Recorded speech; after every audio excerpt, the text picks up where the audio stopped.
Hi hello வணக்கம் நண்பர்களே, நான் உங்கள் ஆனந்த். Acharapakkam interlock bricks. இந்த சைட்டு பார்த்தீங்கன்னா அச்சரப்பாக்கத்துலேருந்து இந்தலூருன்ற வில்லேஜ் இது. இந்த சைட்டை பற்றி ஆல்ரெடி 3 வீடியோ போட்டிருக்கோம். இது 4வது நாள் வீடியோ இது. இப்போ இன்றைக்கி பார்த்தீங்கன்னா கம்ப்ளீட்டாக 10 கல் லைட்டு 4 பக்கமே போட்டு இன்றைக்கி கம்ப்ளீட்டாக முடிச்சிடுவோம். இன்றைக்கி இது பார்த்தீங்கன்னா ஆல்ரெடி நம்ம 3 பக்கம் 10 கல் லைட் போட்டு முடித்தாச்சு. இன்றைக்கி ஒரு பக்கம் தான் இருக்குது. இன்றைக்கி ஈவினிங்குள்ளே இந்த சைடு முடிச்சிடும். நம்ம முடிச்சு கொடுத்ததுக்கப்புறம் பார்த்தீங்கன்னா அதுக்கு மேலே கஸ்டமர் பீம் போட்டு கொடுக்கணும். பீம் போடுறதுக்கான ஒர்க்கை ஸ்டார்ட் பண்ணிட்டாங்க. பார்த்தீங்கன்னா பலகை அடித்து ஆல்ரெடி நம்ம 10 அடி ஹைட்டு காலம் போட்டு வச்சுருக்காங்க. அந்த காலமில் அது 4 அடி உயரத்தில் பார்த்தீங்கன்னா கம்பி விட்டு அது குறுக்கில் பீம் போடும்போது அந்த கம்பியை வெளியே எடுத்து அது கூட பீமை ஜாயின் பண்ணி கட்டி நம்மளுக்கு பீம் போட்டு கொடுத்துருவாங்க. பீம் போட்டு ஃபுல்லாக கொடுத்ததுக்கப்புறம் நம்ம லே பண்ண ஆரம்பிச்சிடலாம். இதான் மெத்தட் இது. அதுக்கப்புறம் அதுக்கு மேலே பார்த்திங்கன்னா நம்ம திரும்பவும் 10 கல் லைட்டு திரும்பவும் லே பண்ணி கொடுக்கணும். அதுக்கு மேலே டாப் பீம் ஒன்று போடுவாங்க. மொத்தத்தில் பார்த்திங்கன்னா கீழே பில்த்து பீம் ஒன்று, 4 அடி உயரத்தில் ஒரு பீம் ஒன்று, லாஸ்ட்டு எண்டு 11 அடி ஹைட்டில் ஒரு பீம் ஒன்று, மொத்தம் 3 பீம் வரும். இதில் 10 அடிக்கு ஒரு காலம் ஒன்று. இது காம்பவுண்ட் பார்த்திங்கன்னா வேலை முடித்ததுக்கப்புறம் பார்த்திங்கன்னா ஒர்க்கு நல்லா நீட்டாக இருக்கும். பார்க்குறதுக்கு காம்பவுண்ட் வாலும் நல்லா ஷோவாக இருக்கும்.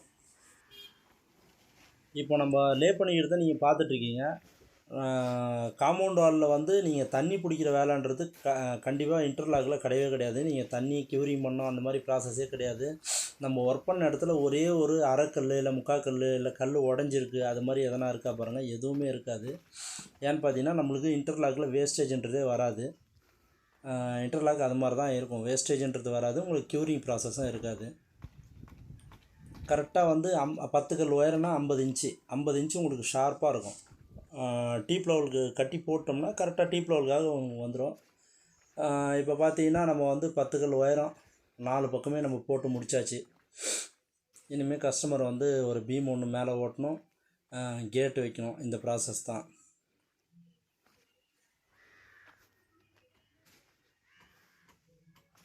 பார்த்தீங்கன்னா கஸ்டமர் சர்வீஸ் வாங்கிட்டாங்க. இப்போ நெக்ஸ்ட் நம்ம ஒர்க் பண்ணும்போது கரண்ட் எடுத்து ஒர்க் பண்ணிக்கலாம்.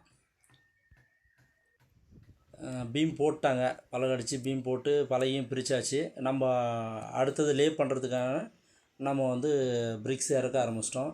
அது பார்த்திங்கன்னா லோடு உள்ளே எடுத்துன்னு வரலான்ட்டு வந்துட்டோம். பார்த்தா கேட்டு வச்சுட்டாங்க. நம்ம உள்ளே வர முடியல. அதனால் வெளியில் அவுட்டர்லேயே சைடில் நிறுத்தி பிரிக்ஸை அன்லோட் பண்ணிகிட்ருக்கோம். இது பார்த்திங்கன்னா நம்ம நீங்கள் கல் எடுத்து வைக்கிறத பார்த்தாலே தெரியும். நம்ம கல்லை தூக்கி போட்டு தான் அதை எடுத்து அடுக்கிறோம். அந்தளவுக்கு உங்களுக்கு பிரிக்ஸு ஸ்ட்ரென்த்தாக இருக்கும். வாங்கி அடுக்க முடியாதுன்றதால தூக்கி போட்டு தான் அடுக்கிறோம். கல் எஜ்ஜு உடையாது, ஸ்ட்ரென்த்தாக இருக்கும். இப்போ நீங்கள் பார்க்குறது ஃப்ரண்ட்டு கேட்டு. நம்ம கேட் வச்சதுனால 1 வீக் கழிச்சு தான் ஒர்க்கு ஸ்டார்ட் பண்ணுவோம். அடுத்த ஒரு நல்ல வீடியோவில் சந்திப்போம். தேங்க்யூ நண்பர்களே, பாய்.